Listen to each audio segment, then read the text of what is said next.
এটা অলপ যেহেতু আপোনাক পাইছোঁ সেইবাবে সুধিছোঁ, প্ৰসংগটো বেলেগ। আপোনাৰ পত্নীয়ে ৰাজ সাহাৰ্য্য বা বাতৰিটোলৈ যথেষ্ট চৰ্চা হৈছে। মই এনকেলে, মোৰ নামটো জবা। মোৰ হেৰিটো আছে নে নাই, আমাৰ লাইভটো আছে, মোৰ লাইভটো লগাই দিয়ে, মই কথাখিনি কম, কিন্তু আন কাৰ্ড দেখাব, আন কাৰ্ড দেখাবতো, মোৰ লাইভটো লগাই দিব, চলি আছে, মোৰ লাইভ চলি আছে, একদম আন কাৰ্ড দেখাব, হ'ব। কেৱল আন কাৰ্ড দেখাবৰ কাৰণে সাহস থাকিব লাগিব। আজি সাহসটো চাওক, বিজেপিৰ নেতা মন্ত্ৰীৰ প্ৰতিটো বাতৰিয়ে আন কাটেই যায়। মই এটা সাহসটো চাম আপোনালোকৰ আছে নে নাই। NKTV প্ৰতিদিন আছে, আছে, প্ৰতিদিনো আছে। আপোনালোকৰ নিউজটো এতিয়ালৈকে 40 বাৰ মান বজালে নাই, বজাইছে 40 বাৰ, এটা নিউজ 40 বাৰ বজালে। এতিয়া মই আপোনালোকক কওঁ, মোৰ পত্নীয়ে ব্যৱসায় কৰিবৰ কাৰণে লোন লৈছে। লোন কোনে লয়? যাৰ লোন লোৱাৰ কেপাচিটি থাকে তেওঁ লোন লয়। অসম চৰকাৰ বা ভাৰত চৰকাৰৰ এনেকুৱা বহু আঁচনি আছে, যি আঁচনিত লোন ল'লে ছাবচিডি। এগ্ৰিকালচাৰ ছেক্টৰত এই ছাবচিডি দিয়াটো মোটামুটি এটা পৰম্পৰা। ফিচাৰী, ভেটেনেৰী, এগ্ৰিকালচাৰ এইবিলাকত ছাবচিডি দিয়ে। ই যদি আদানীও লোন লয় তেতিয়া ছাবচিডি পাব, আম্বানী লোন ল'লেও ছাবচিডি পাব, এইটো নিয়ম। এতিয়া অসমত বহুত মানুহে ডাঙৰ ডাঙৰ হোটেল বনাইছে।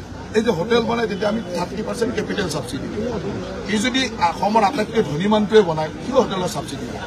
এতিয়া আপোনালোকৰ মালিকবিলাকেও যদি হোটেল বনাই অলৰেডি বনাই ছাবচিডি লোৱা ঘটনাও আছে, প্ৰত্যেকে ছাবচিডি। ঠিক তেনেকৈ মোৰ পত্নীয়ে আগতেও লোন লৈছিল, তেতিয়া নেটফ্ৰীৰ পৰা ছাবচিডি পাইছিল, নেটফ্ৰীৰ পৰা ছাবচিডি লৈছে। মোৰ গোটেই অন পেপাৰ্ছ আপোনালোকে টেক্সত গৈ চাই ল'ব। তেওঁ আগতেও লোন লৈ এখন ফাৰ্ম কৰিছে, তাত ছাবচিডি পাইছে। এইবাৰ ডায়েৰী লোন লৈছে। গভৰ্ণমেণ্টৰ এনেকুৱা স্কীম থাকে য'ত লোন ল'লে ছাবচিডি দিয়ে, এতিয়া ছাবচিডি দিছে। আৰু এনেকুৱাও নহয় যে মোৰ ফাৰ্মখন নোহোৱাকৈ লৈছোঁ।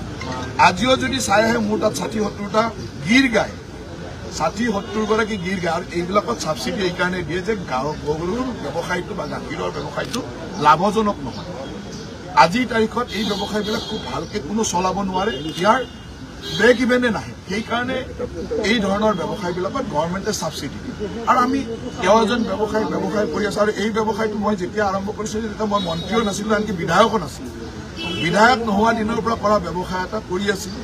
মোৰ পত্নীয়ে সেই ব্যৱসায়টো চাই, আগতে ময়ো চাইছিলোঁ, তেওঁ চাই আছে। আৰু সেই চাই থকা ব্যৱসায়টোত এনেকুৱা ধৰণৰ লোন আগে পিছেও লৈ আছে। আৰু গভৰ্ণমেণ্টত এগ্ৰিকালচাৰ, ভেটেনেৰী, ফিচাৰী এইবিলাক ছেক্টৰত আম্বানী লোন ল'লেও ছাবচিডি পাব, আপুনি লোন ল'লেও ছাবচিডি পাব, মই লোন ল'লেও ছাবচিডি।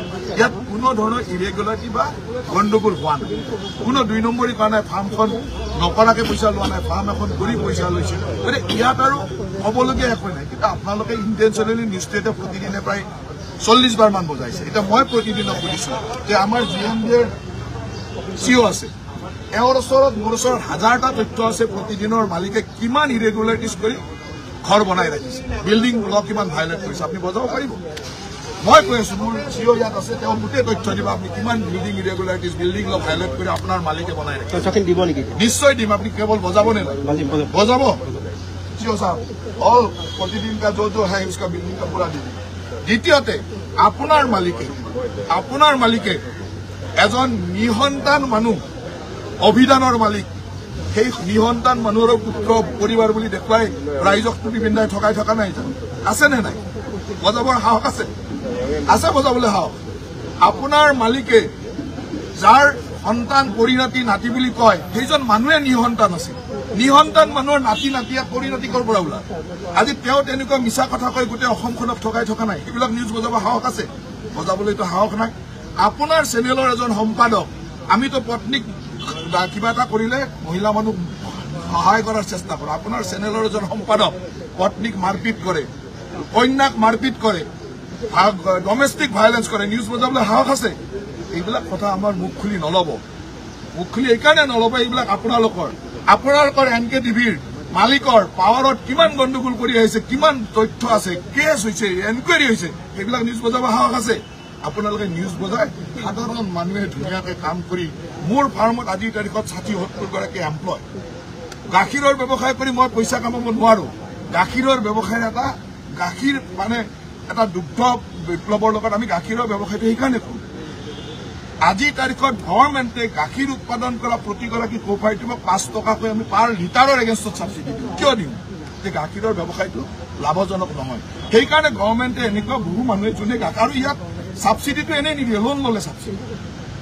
আমাৰ পত্নীয়ে লোন লৈছে, এপেক্স বেংকৰ পৰা লোন লৈছে, তাৰ আগতে এপেক্সৰ পৰা লোন লওঁতে নেটফ্ৰীৰ ছাবচিডি পাইছে।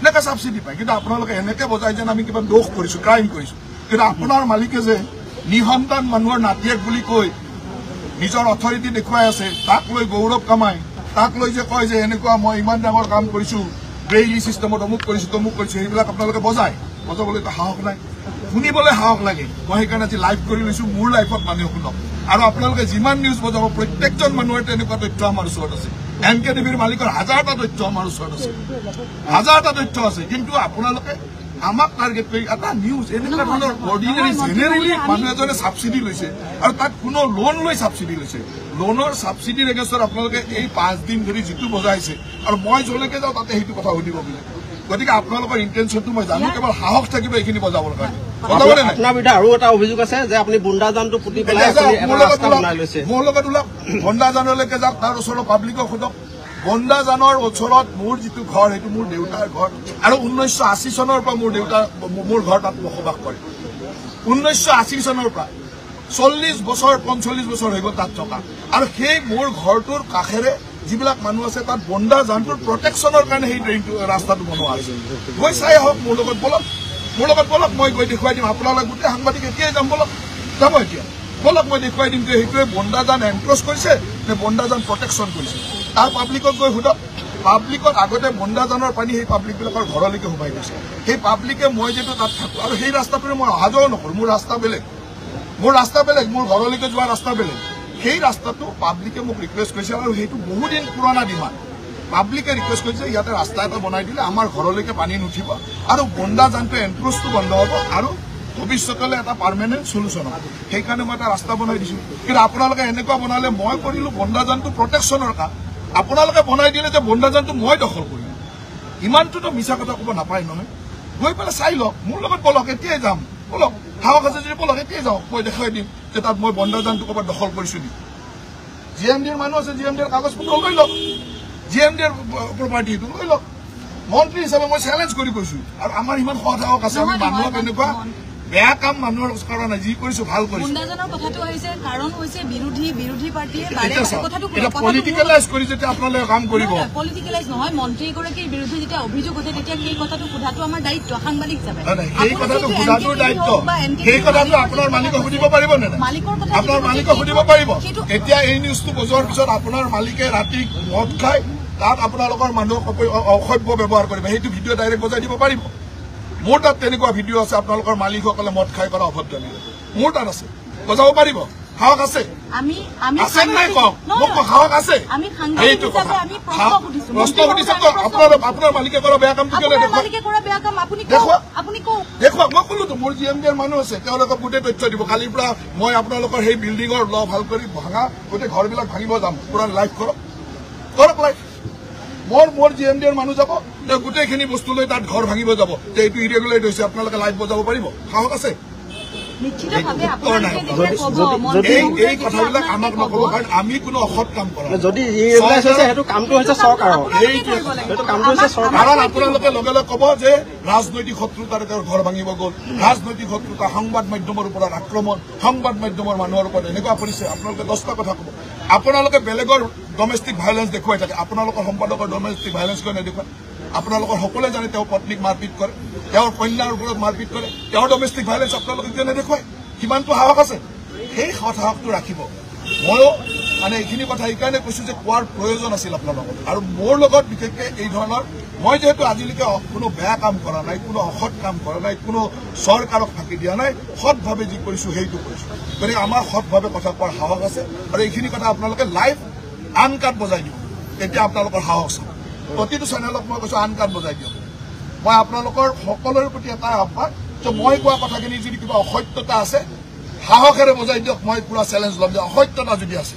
মই তাক প্ৰমাণ কৰিম অসত্যতা যদি আছে আপোনালোক সকলোকে মই হাত জোৰে অনুৰোধ কৰিছোঁ যে কেতিয়াবা সমগোত্ৰীয় মানুহৰ ওপৰত বজাবলৈ বেয়া লাগে নহয় একে মিডিয়া গতিকে সমগোত্ৰীয় মানুহৰ ওপৰত কোনো গৰম নাৰাখাকে একেবাৰে সুন্দৰভাৱে বজাই দিবলৈ মই হাত জোৰ কৰি অনুৰোধ কৰিছোঁ ভালকৈ বজাই দিয়ক আৰু অসমৰ ৰাইজে জানি যাওক যে মই কি কৰিছোঁ প্ৰতিদিনৰ মালিকে কি কৰিছে NKTVৰ মালিকে কি কৰিছে আৰু অন্যান্য কোনে কি কৰিছে তথ্য আমাৰ ওচৰত ৰেডি আছে আৰু মই with document with proper authority লৈ মই কৈছো যে এইকেইটা মই কোৱা কথাকেইটাৰ সত্যতা মই প্ৰমাণ কৰিম যদি আপোনালোকে বিচাৰে।